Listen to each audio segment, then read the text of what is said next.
guys, welcome back to the channel. Today I'm going to be reacting to a video called Denmark's Forest Kindergartens. I've never heard of this. Does it mean kids live in the forest? I have no idea. But I'm excited. Let's check it out and comment, like, and subscribe.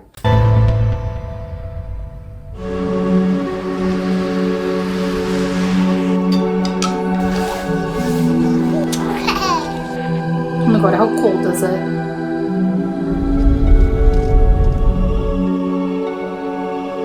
Well, yeah, it depends on what you're teaching them.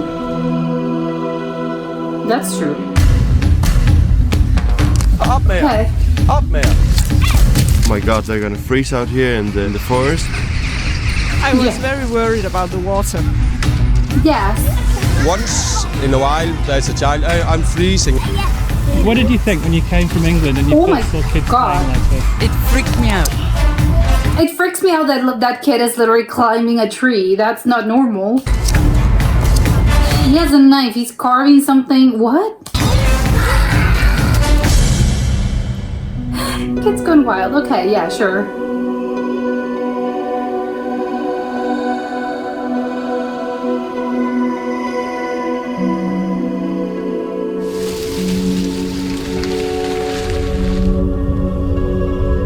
Four-year-old Nicola Towns is joining her kindergarten friends in the forest. But they're not on an excursion. Okay. How long did we This stay forest is their kindergarten. Okay. Well, yeah, I guess kindergarten can be whatever you want it to be, I guess. Se, her er små troldøer. Her er også trolde oppe i den her skov. Oh, that's cute. Prøv at se. Troldene har taget deres ører af. Oh, that's It's cute. freezing today, only 5 degrees. Oh my, okay. But even when it's raining, snowing or minus 20 degrees, you'll find these children playing and learning outside. I'm sorry, but is it safe to be outside when it's minus 20 degrees, especially for kids? I don't think that's safe. Den der kravler der. Det er en tusindben. Så her bor de inde under om vinteren. Så sådan passer insekter på dem selv. De kan bo inde under barken. I like this. I like the whole sort of hands-on teaching, as in they're seeing the insects and they're teaching them. I like that. It might sound extreme, A water but it's not spider. unusual in Denmark, where 10% of the preschools, about 500 of them, are forest kindergartens. They're run by pedagogues like Johan. That's not, wow, fewer than I thought, but more than normal. That's how I would describe it. Ligor, someone with a university degree in human development. Okay, yeah, sure. Hvad gør vi så? Hopper I bare ned her, eller hvad?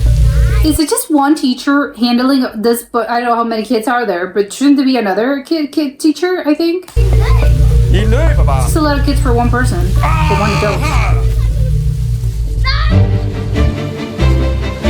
I like it. I think kids should do this, I think.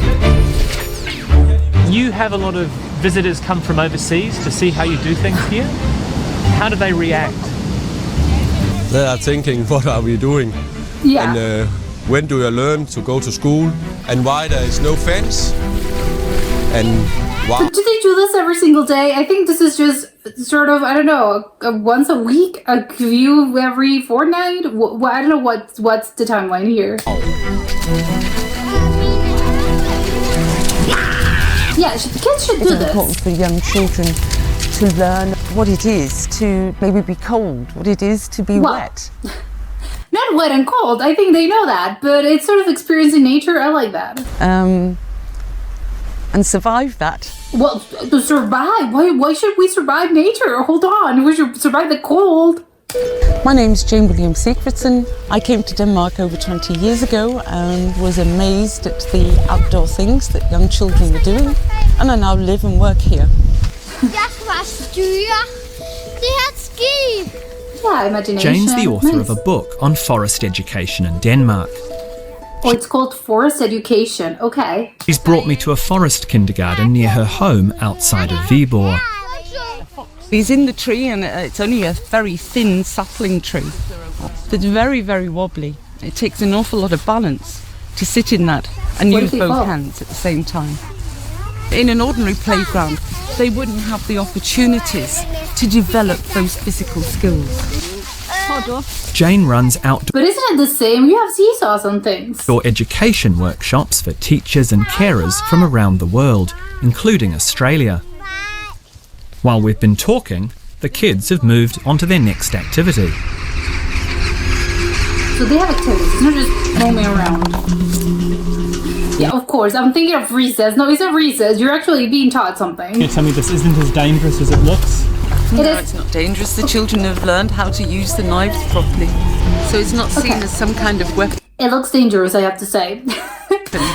They're telling me it doesn't look dangerous, but this looks a little dangerous. It's a tool for doing something, such as whittling. Okay, but what happens? Accidents happen, and even adults, I think they can cut their fingers. So I think many cultures like to wrap their children up in cotton wool. I don't think that's about a lack of love here for children. By the I'm sorry, it makes me very nervous to see a small child with a knife. I'm thinking he's gonna cut his finger off. their parents. They see it in a different way. And in fact, children should have the chance to be free. Yeah, to a certain extent. And not find really nice is the answer. But okay, it's safe apparently. This is so it's funny because I'm looking at it obviously from the perspective of an adult, and I'm thinking, oh, this looks so gross, you're gonna get so dirty. But of course for kids, this is the best. Oh my god. So what's your Okay. approach to safety here?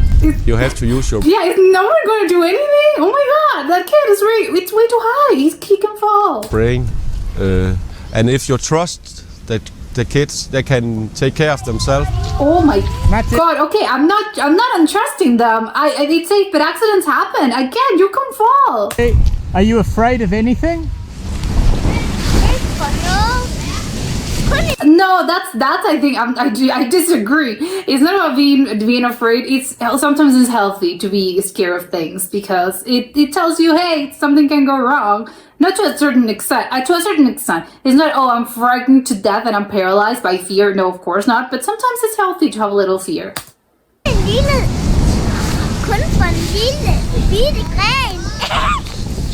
You should I was watching get this down boy there. climb to the very top of the tree, other boys hitting the log with the stick very close to each other. I couldn't see you or anyone else. I was standing up there and I saw it too. You saw it? Yes. You Okay. weren't worried? No. That's a part of the play. Almost every day. Okay. And they learn to be careful. Yeah, but oh my, it's so funny. The cameraman, whatever's interviewing them, he's, oh my god, are you going to do something? No, it's fine. Okay, well, if you say so. Sometimes they hit, yes, they got a little accident. But that's the way to learn. Okay, through experience, sure. Only once I have to drive to the hospital with a boy with a big injury Oh my in god. 17 years. So I'm not worried. And what was the injury? Okay, well, what are the odds? It's once in 17 years. It's okay. It was a parent who drove over a foot of a kid. Okay. This is alarming to me. Godt, der kommer en pind. Det er godt, Nicola. Der er en pind bagved dig nu, siger de. The world's first forest kindergartens were founded in Scandinavia in the early 50s. Oh. Today they're also popular in Germany, Austria and Switzerland. Okay, so in other countries. It's adorable how tiny there's a tiny person in this completely in a winter outfit. It's adorable. Some walking, locations are more challenging than others. Johann's kindergarten sits less than 100 metres from a fjord, but there aren't any fences because they're not needed. Okay.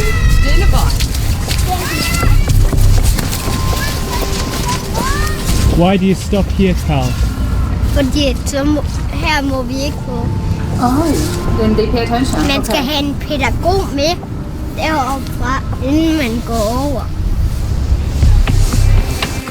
I like that they're obedient. They really do paying attention to the rules. I'm wondering how old they are. They know how to I skip think stones? one of the big things that I see here is the amount of trust that there is in Denmark. That there is no a formal inspection of kindergartens. There's no one that comes round and checks up that you're doing what you should be doing. Yeah.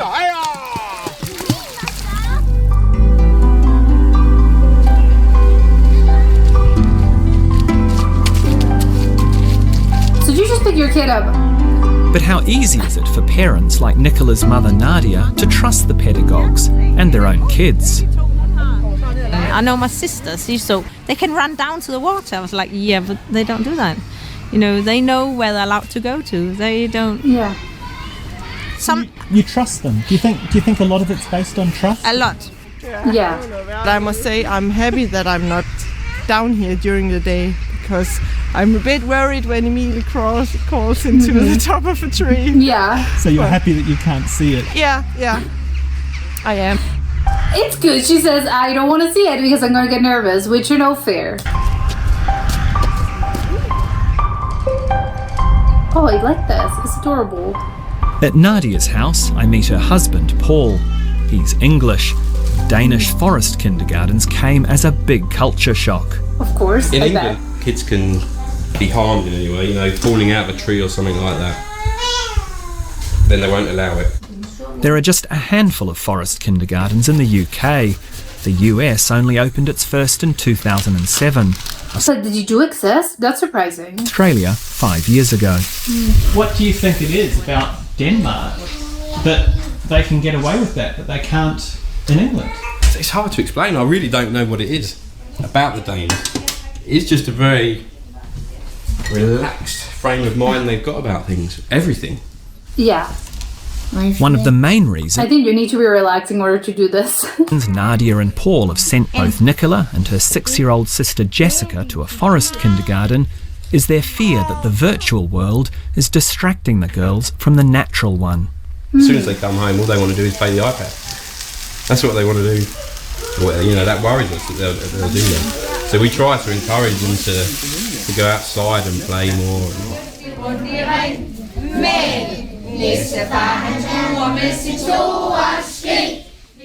Surely not. Okay, so they do go to a classroom at some point. Not everyone's convinced about the value of an outdoor education. Or not. This is Jessica's primary school.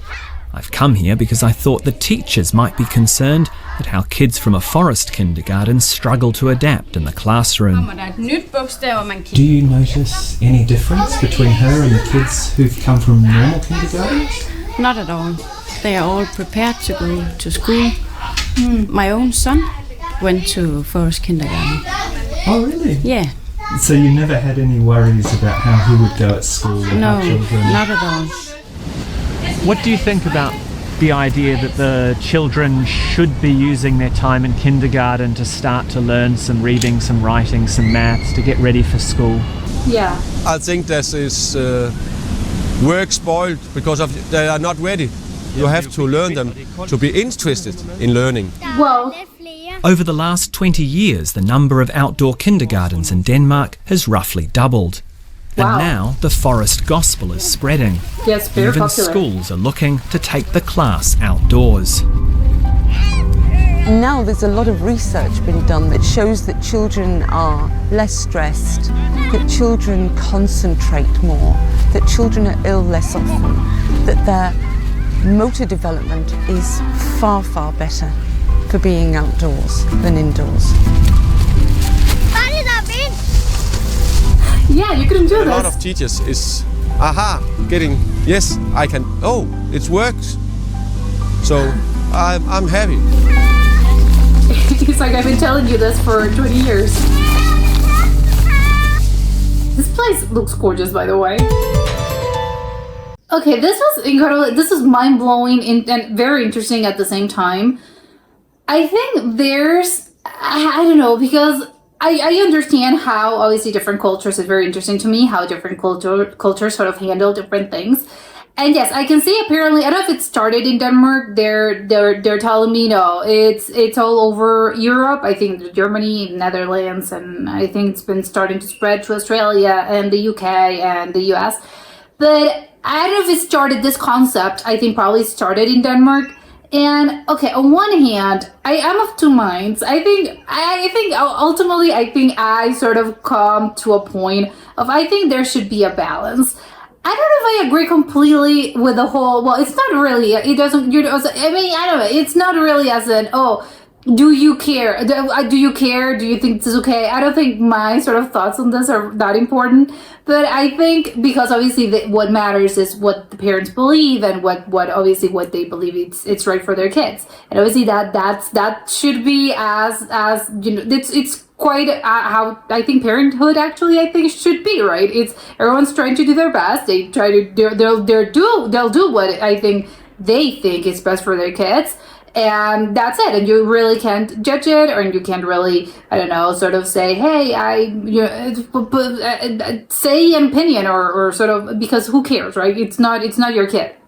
So ultimately, I think what I come around with this is I believe there should be a sort of balance. I don't know if it's, because I get it, it's kindergarten. They're not being taught if I understood correctly, if a forest kindergarten is, you're not being taught as in letters, and you're not in a classroom, you're not being taught to read, you're not being taught the numbers, the alphabet. No, none of those things, because there will be time for that. I don't know how, if it's 3 years in that they spend in this kindergarten, they just sort of graduate when they're, I don't know, 5 or 6, or I think that's usually when you sort of enter sort of education for real. And yeah, they go straight to first grade, and that's when they're being taught alphabets, numbers and stuff. I think it would be quite a shock, because I think in kindergarten you're usually taught, again, you kind of play around, because obviously a lot of this is play based, because I don't think again, that's what I mean, it should be a balance, because you can't actually say, oh yeah, I'm going to teach a 3-year-old or 4-year-old how to completely read a book. It's not, well, unless a kid is really interested in books, of course. But I think there should be sort of the basis in order for you in a couple of years, when you actually start first grade, you're gonna have the basis, and then you're gonna be able to read a book in first grade. But at the same time, I don't know if it's, you're not going to do anything. This is the first time you're seeing a number in your life when you're 7 years old. I don't know if that's to me personally, I don't know if that should be the case. But ultimately, I don't think the opposite. I don't think it's that sort of okay either. I don't think, you're just going to, kids shouldn't play, and they shouldn't learn through playtime or through games.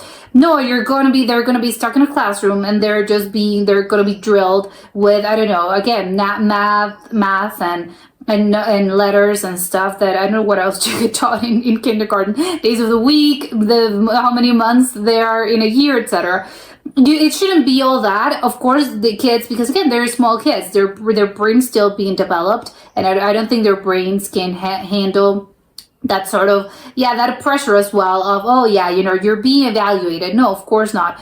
I think, and again, that's what, no, they should be able to play around as well, and they should be able to sort of enjoy their childhood, because there will be time for pressure, and there will be time for a more sort of a strict learning. But I think maybe what I maybe came around with this during this sort of monologue as well. Maybe I think you shouldn't get I don't think they evaluate you in kindergarten. I think you're just being taught things, but I think, and you maybe handle, this is how you use scissors, and you have to do this, but I don't think they'll grade you and saying, hey, you got a C. I'm sorry. No, of course not, because I don't think that's the case, because again, you're going to have, 10, 15 years? No, less, but yeah, around 15 years of this. So with elementary school and high school and then college, there's going to be a lifetime for this.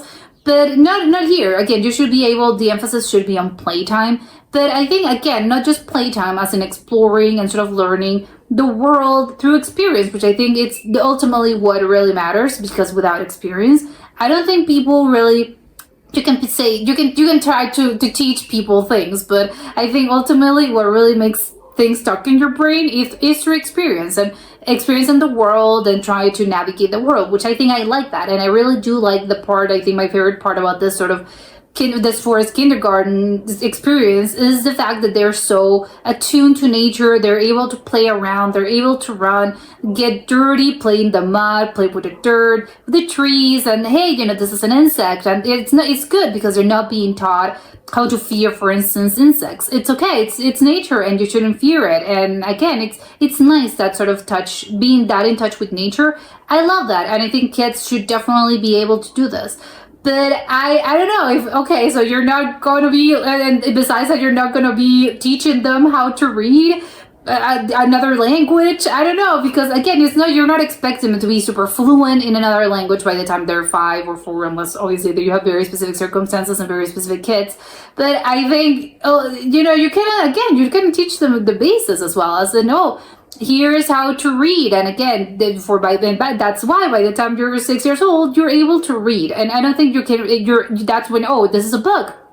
Obviously a children's book, but hey, you're going to be reading your first book and stuff like that. So I don't know if, so they're learned to read when they're 6, and this is the first time someone's going to teach them how to read and stuff. I'm very concerned about the reading apparently, but I think obviously those are human skills that everyone should have. But the same as with math, and again, simple operations. So I don't know. I think ultimately I'm just I don't know. It works for them apparently. I guess the Danish sort of education system is really good. So I would bet, well, yeah, of course it works for them. So it's good. They're doing something right. But I don't know if I would send my kid to one of those, because again, I like the balance. I want something that includes both and has the best of both worlds, because again, I like the nature sort of exploring part, but I don't think we should neglect the other things. I think we should also be teaching them about numbers and about letters and again, other languages. I don't know, but again, that's just me. And I think another thing that I think is really important is just, obviously, and again, there are other things that I don't know if I agree completely, as in the kids climbing a tree. What happens if they fall? And he said, no, it's fine. You know, kids are not constantly falling over. And yes, I obviously, that's the case, because otherwise people wouldn't send their kids there. But again, accidents happen. And I don't know, knives, for instance, knife skills. I don't know why should you teach a kid about knife skills? They're not doing survival, 101. So why would they? I don't know.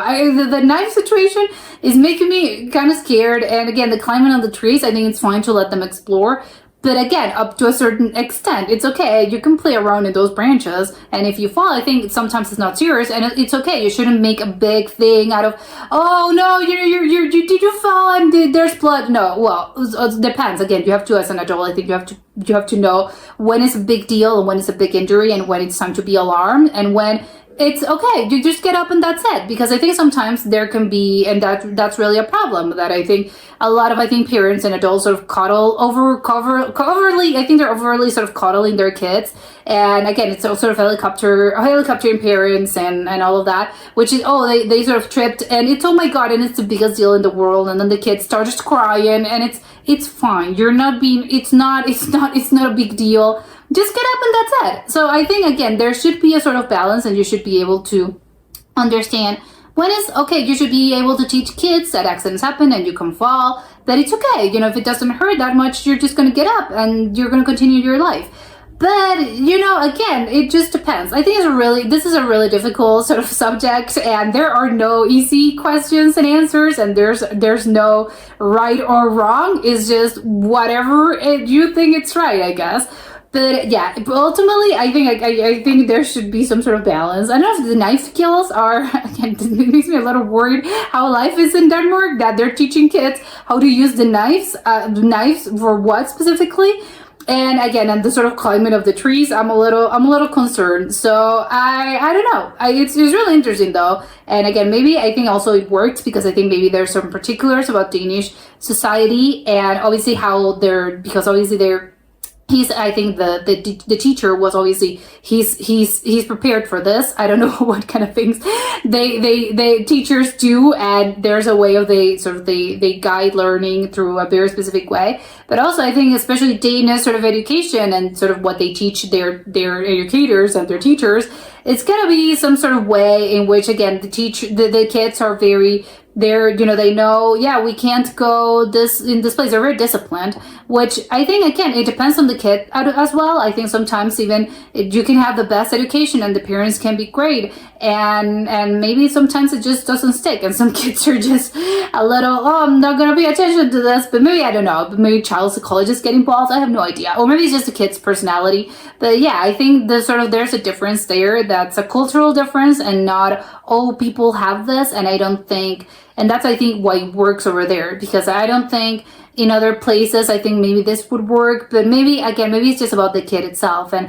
what's really important is one of the things that one of the adults say, I can't remember, it was one of the moms or something, but they said you have to know your kid, and you understand, yeah, is my kid sort of prepared for this sort of education? And because obviously you know your child. And some kids are, again, very disciplined, and if you tell them no, they'll understand no is no, and you'll trust them because they won't do that. But again, you just have to know to learn your kid. That maybe they all boils down to that, and then you'll know if this sort of education is right for them, or no, I don't think it's right. But in my opinion, we should have a balance, both nature and classroom, when it comes to kindergarten. But that was it for today, and I'll see you next time. Bye!